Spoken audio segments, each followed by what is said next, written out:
Hi, this is CJ Sims with Smoke Signals. I'm from Red Smoke Shop, and I'm here with my girl Rachel from Grapes and Rye.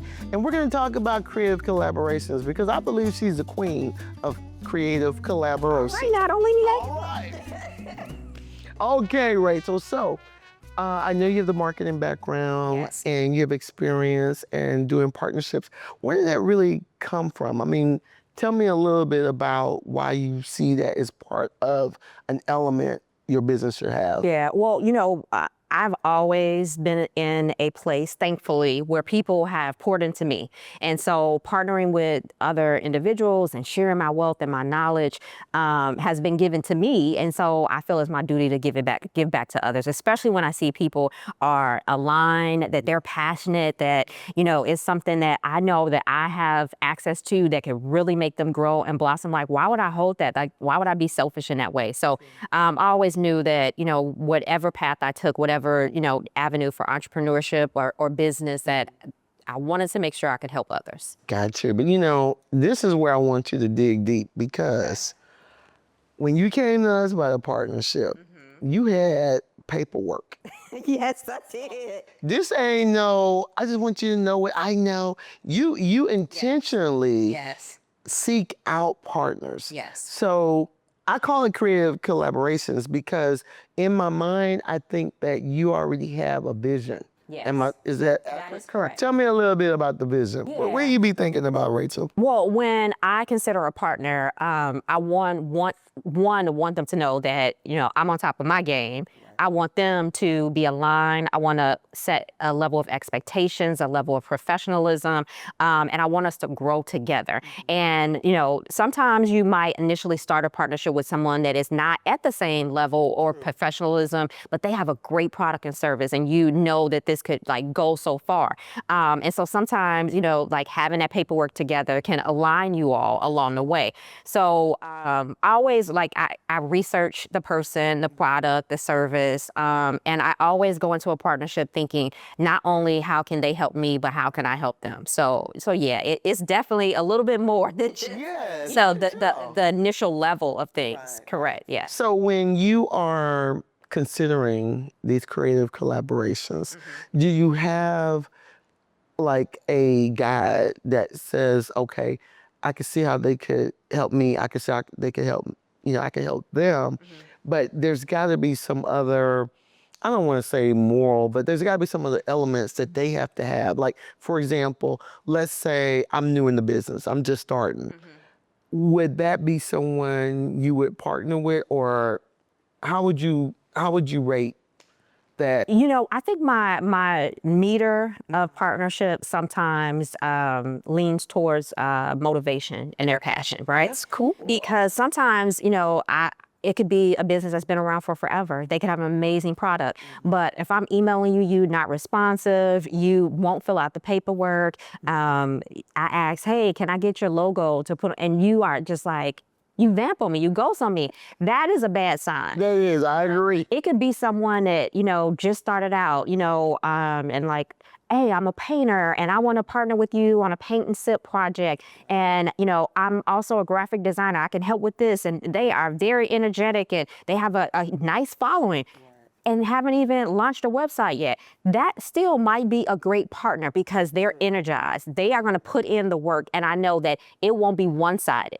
And that's very important with partnership. You can't go into a partnership and you're given, 100%, and that person is not given any. Exactly. So it varies. It's really, that meter is based off of, their passion and their energy as well. Yeah. Right. So when you think back and reflect, you remember your first creative collaboration? Oh, yes. Yeah. Okay, tell me about it. I had very high hopes for it. And I think that at that time it was the reverse, where I was the junior party coming in, trying to partner with a larger business. And I don't think that at the time I was able to properly articulate my brand, my mission, and show enough of my value at the time to them, even as a newcomer. And so it just kind of fell flop. They didn't show up the way, I expected. So expectations were not properly set. Paperwork, like now I, send the whole partnership agreement and what I expect from you and vice versa. Everything, dollar amount to, how many posts we're going to send, all of these different things, where that one I didn't come properly prepared to present. And I think they were just like, oh yeah, we'll just post it up once, and it just fell short. Wow. And so what I learned from that is that even though you're a small business, you have to show up like a big fish in the pond. I agree. And when you don't show up with all of those things, no matter if you're trying to partner with someone that is on the same level with you or someone that has been in the game even longer, it really shows up in how that partnership starts. How you start is how you'll finish. I agree. And I got to commend you on the expectations because we had a very similar partnership. We were all excited. They were excited. They fed us, girl, gave us drinks. And we just were like, okay, wait to get started working with them. And we had one project. And I've always been, I think you and I have talked about this, I always want to know feedback. I said, hey, how did this work? Right. Did this work for you? And they're like, yeah, it was super, it was great. And then we never heard from them.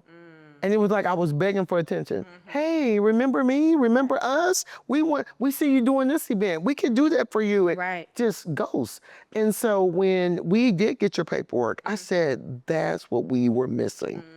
We didn't have, we had excitement, but we didn't have anything documented from an expectation standpoint. So this is a practice that you do with Everybody. With everybody. Yeah. Like, let's set a level of expectation. Let's not go into this and, oh, I thought you were going to do this, or I was going to do this, or, any of those things. And it's also good because it allows you to have everything you need in one space. I agree. So it's like, oh, where's that website? Where's that look? Where are the, what is the price again? All those things are right there, so we can always be reminded of it. So you got to tell me, I know, since everything you've learned, got your paperwork, got the expectations all together, was there a partner that didn't live up to the expectations? And how did you handle it? Oh, there's been several. Well, let's just do one. Let's just talk about one. We ain't gonna mention no names. Yes, no names, no names. But just, how did you approach it? Did you first address the one thing or just say, hey, this ain't gonna work out? Now I'm trying not to put them all together in one, but it's really a case-by-case situation, depending on what it is that I see that they're falling short on. I never want to wait until the end of an assignment or a project. I'll follow up. I'll send weekly emails like, hey, this is how ticket sales are going, or this is, hey, thanks for sending this out, or I just want to make sure that you got the flyer, blah, blah, blah, blah.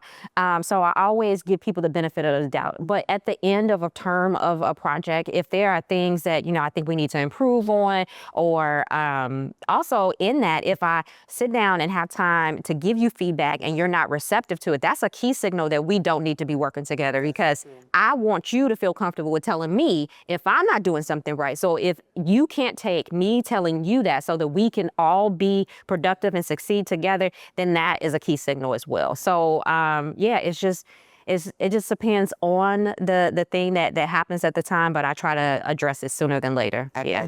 So one last thing, if you were to teach a class on creative collaboration, because I know you like to teach, what 3 things you would want the participants to walk away with? Be prepared. So have your paperwork, your documents together, knowing that every partnership isn't the right partnership. So whether you approach them or they approach you, you don't always have to say yes. And that's okay. And that's okay. And thinking beyond the box and thinking outside of the box. A lot of my favorite partnerships and collaborations have come with brands or with individuals that I did not think at first that it would be a good match. And then I was like, oh, you know what? No, I think we might be able to do this, that, and the other. And even if it's a small partnerships with good relationships behind it can grow into greater and larger things and long-term relationships. relationships. So those would be 3. Well, I'm gonna tell you, I hope that Red's Mugshot can forever be grapes and rye partners. Absolutely. And look, girl, if I'm doing something wrong, please tell me, because And likewise. I'm a big believer of let's correct it and salvage the relationship and continue going on. Yes, that's how we both grow. I love it. Thank you so much, girl. I appreciate you. All right.